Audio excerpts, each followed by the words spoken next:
আমার everyday cooking 1 2 3 চ্যানেলে স্বাগত জানিয়ে শুরু করব ভীষণ মজার একটি রেসিপি। যে যেখান থেকে দেখছেন কাছে কিংবা দূরে, আশা করি সবাই ভালো আছেন।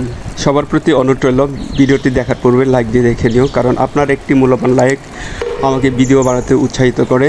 আমার এই ভিডিও যদি আপনি ফেসবুকে দেখে থাকেন, অবশ্যই ফলো দিয়ে দেখে নেওয়ার জন্য অনুরোধ রইল, আর বন্ধুদের মাঝে শেয়ার করে দিও। আর আপনি যদি ইউটিউবে দেখে থাকেন, অবশ্যই সাবস্ক্রাইব করে আমার পাশে থাকার জন্য বিনীত অনুরোধ রইল। তো আজকের এই রেসিপিটা কেমন হয়েছে তা কমেন্টে জানাতে একদমই ভুলো না।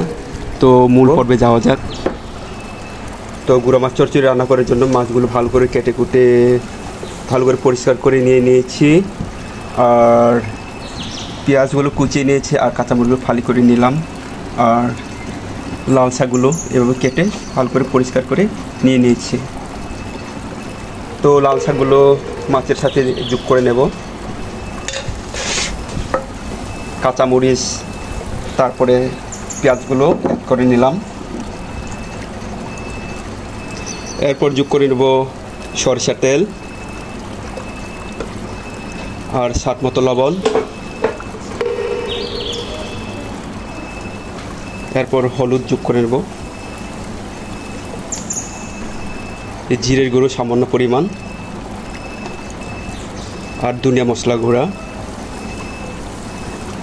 এরপর রসুন বাটা অ্যাড করে নিচ্ছি। বন্ধুরা, সব মশলাগুলো অ্যাড করে নিলাম। এরপর ভালো করে মেখে নিতে হবে।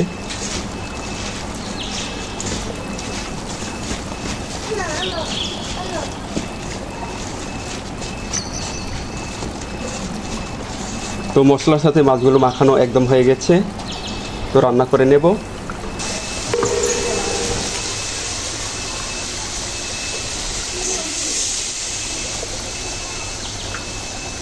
তো হালকা পরিমাণ পানি অ্যাড করে নিলাম, যেন তরকারিটা পুড়ে না যায়।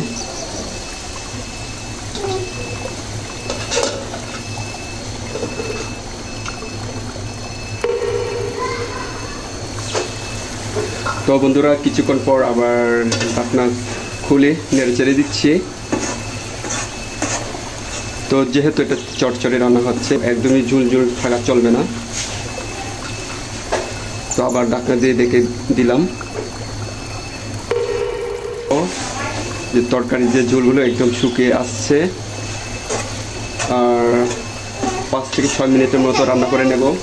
আবার কিছু সময় যেন ঢাকনা দিয়ে দেখে দিচ্ছি। তো আবার 2 মিনিট পর চলে এলাম। দেখো, ঝোলটা শুকিয়ে খড়খড়া হয়ে গেছে, একদম ঝোল নেই।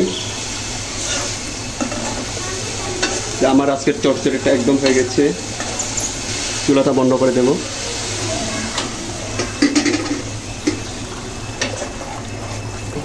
দেখো, অল্প সময়ের মধ্যে কত সুন্দর তরকারি রান্না করে নিলাম।